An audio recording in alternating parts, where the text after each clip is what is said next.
Oi, meu nome é Lucimar e hoje nós vamos conversar sobre o engano. Temos um inimigo que quer o nosso fracasso e que luta dia e noite para que esse fracasso aconteça em nossas vidas. E ele é um camaleão. Ele transforma a aparência das coisas más em coisas boas. Ele cega os nossos olhos, ofuscando com uma falsa luz, fazendo o mal parecer bem.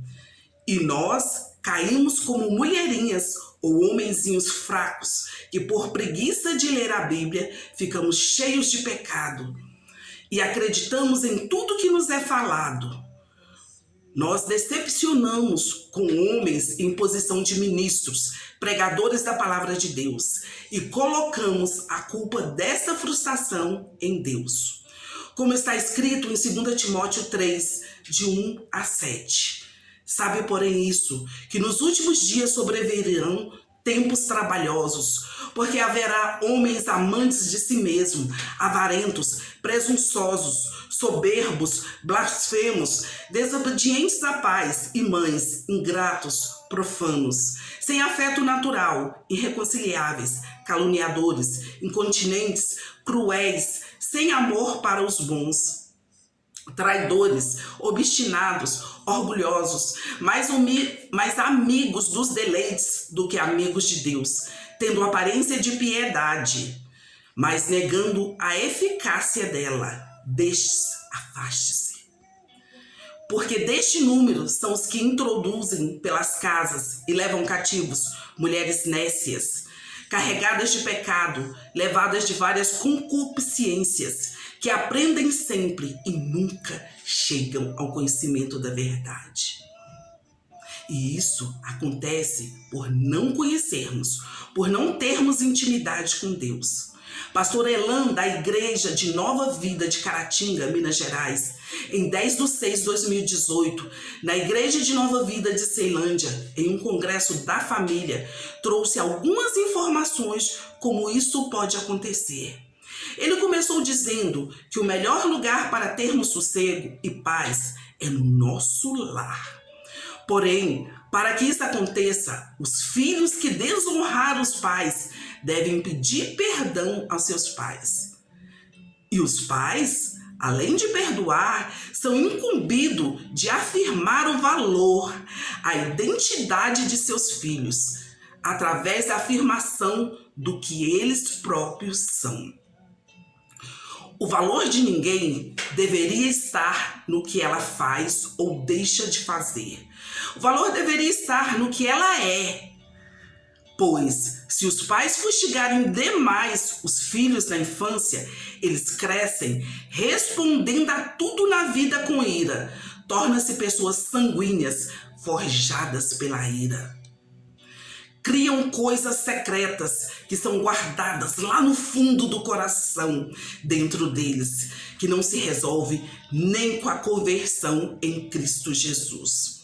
Exemplo: a ira por ter sido desprezado, desprotegidos, humilhados pelos pais.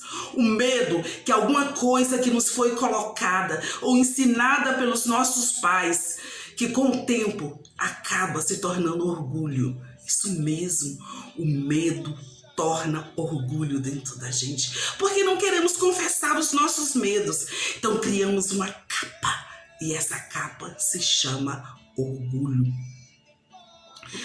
E desde o Éden, desde Adão e Eva, escondemos os nossos erros, omitimos tudo que nos envergonha, tudo que nos causa medo, e assim transformamos esse medo em orgulho. Mas como se cura das coisas secretas? Como tirar essas coisas guardadas dentro de nós que na conversão não foram resolvidas?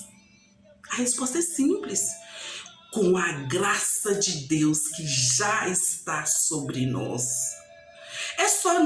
Só não a percebemos porque esquecemos o método ensinado por Cristo.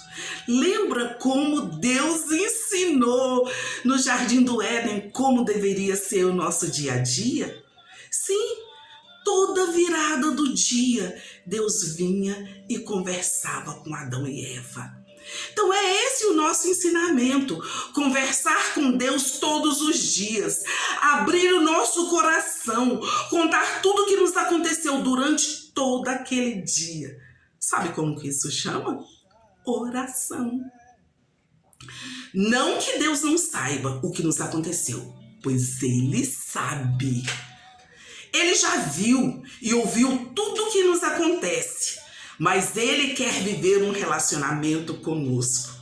E Ele sabe que nós somos limitados. E Ele sabe que a nossa cura vem quando falamos. Por isso Jesus nos ensinou a orar, porque Ele sabe o quão importante é quando nós conseguimos falar o que acontece conosco, o que acontece dentro de nós. Então, Ele nos ouve. Pelo seu grande amor, falar sobre tudo que nos acontece. Durante todo o dia, espera que nós sejamos sinceros. O problema é que, por muitas vezes, julgamos que Ele é limitado como nós somos e tentamos mentir para Ele. Mentir para quem? Para quem já viu tudo, para quem já sabe de tudo, para quem já ouviu tudo. Tudo mesmo que fizemos. E até mesmo o que queríamos fazer e nos refreamos. Como também o que sentimos e o que deveríamos ter sentido ou deixado de sentir. Jesus Cristo, o Filho de Deus, autor e consumador de todas as coisas. Tudo foi feito com Ele, para Ele e para louvor e honra do seu nome. Então, como fugir dele? Para onde ir sem ele? Sendo que ele está em tudo. Ele vê tudo. Seu infinito olhar nos segue aonde quer que formos.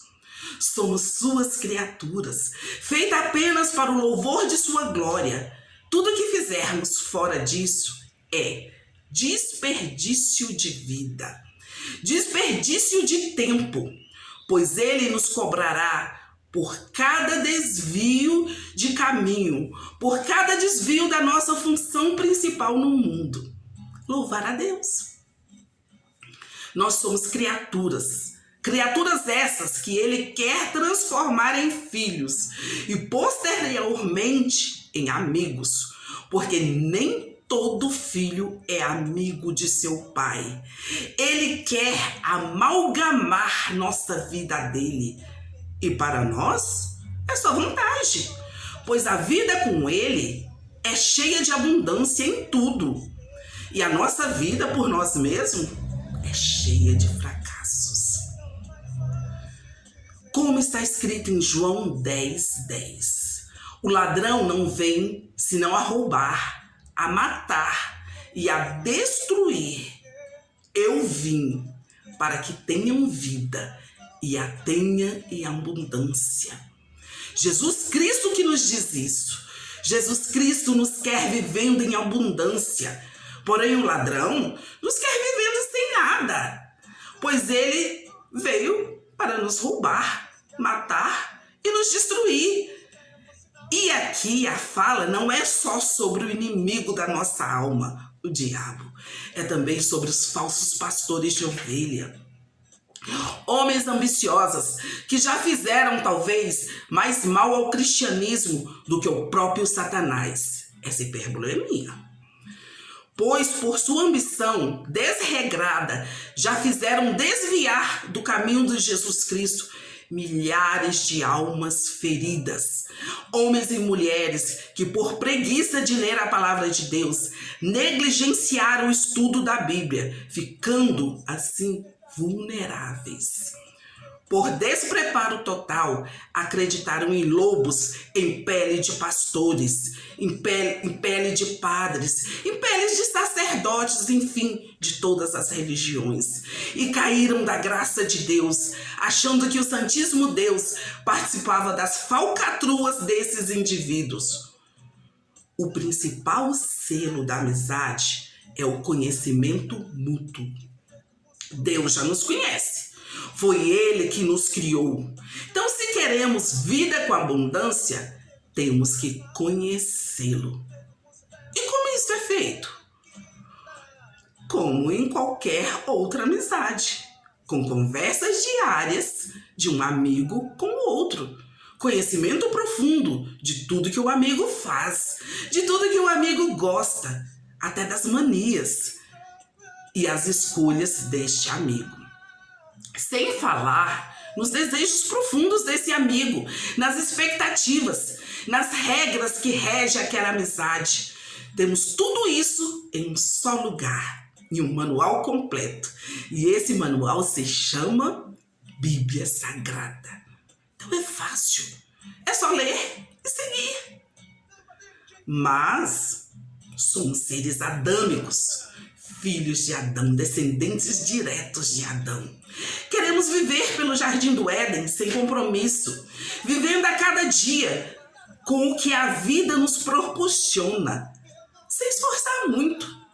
Esquecemos até a nossa Eva sozinha, conversando com a serpente, sem dar a menor importância para ela. Até que a serpente convence a nossa Eva a comer do fruto proibido. Nossa vida vira de cabeça para baixo e somos expulsos do paraíso. Daí o que fazemos? Culpamos a mulher, o homem, os filhos, os pais, o governo. Culpamos até a Deus e dizemos que Deus, nós saímos do jardim como vítimas incompreendidas, porque foi o Senhor que nos deu esses parentes, esse emprego, esse governo, foi o Senhor que nos fez nascer nesse país. E aí, nós não queremos nos reconciliar, porque nós achamos que nós somos as vítimas, e na verdade, nós somos os algozes. Voltamos a citar novamente o pastor Elan, da Igreja de Nova Vida de Caratinga, Minas Gerais, 2018. Ele nos diz: esconder, omitir o erro, transforma o nosso medo em orgulho. Quando expomos nossos erros, clareamos nossas vistas, começamos a enxergar a vida melhor e conseguimos perdoar quem nos ofendeu e pedir perdão a quem nós ofendemos. Quando guardamos culpa por muitos anos, ela vira uma sentença de morte em nossas vidas. E às vezes, as outras pessoas nem sabem que nós achamos que elas são culpadas. E só mencionar a sentença de culpa, que é nossa, porque foi nós que não pedimos perdão, nos faz explodir em um acesso de ira com as outras pessoas. Enquanto eu mantinha os meus pecados escondidos, o meu corpo definhava de tanto gemer, pois dia e noite a tua mão pesava sobre mim. Minhas forças foram se esgotando, como em tempo de seca. Então reconheci diante de ti o meu pecado, e não escondi mais as minhas culpas. Eu disse: confessarei as minhas culpas, as minhas transgressões ao Senhor, e tu a perdoará a culpa do meu pecado. Isso está escrito no Salmo 32, no versículo de 3 a 5. Davi, neste salmo, nos ensina o que fazer, como levar uma vida com leveza, como nos desvencilhar de todos os problemas da vida. Temos que aprender de Deus, ler a Bíblia e orar. E quando errarmos, porque todo mundo erra, pedir perdão e não repetir mais essa ação errônea. E sabermos que por muitas vezes Deus até poderia nos impedir de errar, mas Ele sabe que se não errarmos, nos tornaremos tão orgulhosos, tão cheios de nós mesmos, que esqueceríamos de Deus. Acharíamos que tudo na nossa vida foi feito com a nossa própria força. Ou pior, teríamos a síndrome de Lúcifer. Começaríamos a pensar que poderíamos ocupar o lugar de Deus na nossa vida, na vida dos nossos familiares, na vida dos nossos amigos, na vida dos nossos colaboradores, controlando tudo e todos. Vocês já pensaram que Satanás era melhor do que nós antes de cair? Antes de ser expulso do céu? Ele era anjo de luz, querubim ungido, morava ao lado de Deus. Ele era belo, um anjo formoso e cheio de talento. E deve ter havido grande festa no céu quando ele foi ungido. E isso encheu o coração dele de orgulho. Ele deve ter pensado que a festa era para ele e não para Deus. Ele deve ter pensado que a única diferença entre ele e Deus era o trono que Deus sentava. Então, ele cobiçou o trono de Deus, mas tinha um problema. Sabe qual era o problema? Jesus, o Filho único de Deus, o herdeiro legítimo desse trono. Então ele percebeu que não tinha como. Então ele fez uma rebelião, levou parte dos anjos em sua rebeldia. Porém, o nosso Deus é muito maior do que um trono. Deus não precisou mover um dedo para derrubá-lo do céu. Só deu ordem aos anjos que o expulsaram para a terra. E como todo lugar onde a rebeldia reina, aconteceu com a terra. Ela se transformou sem forma e vazia, pois Satanás e seus anjos rebeldes que vieram com ele passaram a habitar nela. E deste momento em diante, o maior projeto Satanás, foi destruir o Filho unigênito de Deus. A história nos conta que ele tentou fazer isso algumas vezes, quando achou que Moisés seria o filho de Deus. Então ele mandou matar todas as crianças do sexo masculino, através de um decreto do rei do Egito. Quando os magos anunciaram que Jesus havia nascido, ele usou o rei Herodes para ordenar que todos os bebês do sexo masculino com 2 anos ou menos fossem mortos. Ele tentou eliminar Jesus na cruz. Imagine qual foi a decepção dele quando Jesus ressuscitou. Desceu ao Hades, à profundeza da terra, e lhe tomou a chave da morte e do inferno. Satanás fracassou em todos esses projetos, mas ele criou um novo projeto. Quando Deus fez o homem, o novo projeto dele foi acabar com a vida de todo homem, de toda mulher que acreditasse em Jesus. Que acreditasse em Jesus como seu único e suficiente Salvador. Desde então, ele manda os seus anjos, mande que eles fiquem de redor de todo fiel a Jesus Cristo, para tirar-lhe a fé. Ele quer justamente os que têm consciência que querem Jesus, mas não têm força o suficiente para não pecar. Sendo que a única forma de ficar firme em Jesus é ser totalmente separado do mundo, o mundo sistema e de suas paixões. E esse é o engano. O engano que consiste que ele não só quer tirar o nosso dinheiro, ele não só quer tirar a nossa saúde ou só tirar os amigos, pois sem isso podemos continuar vivendo ao lado de Jesus. Ele quer que declinemos na nossa fé, que neguemos Jesus. No engano e de muitas formas, o nosso inimigo toma forma de luz. Ele começa a buscar pelos fracos na fé, aqueles que até acreditam em Jesus como o único e suficiente Salvador, mas gostam de pecar, gosta de ter aquele pecadinho escondido lá no fundo, que não confessam. Gostam muito das coisas mundanas, de coisas que são disfarçadas de diversão, de curtição, de vida boa. Mas no fim, são coisas que adoecem e que até matam. A estratégia de Satanás é variada, mas principalmente ele cega a mente humana sobre a verdade. Ele confunde as pessoas, ele as engana, falsifica tudo o que Deus fez, ele imita o que Deus fez, induz as pessoas à mentira e à imoralidade. Então, ele nos oferece riqueza ou nos empobrece.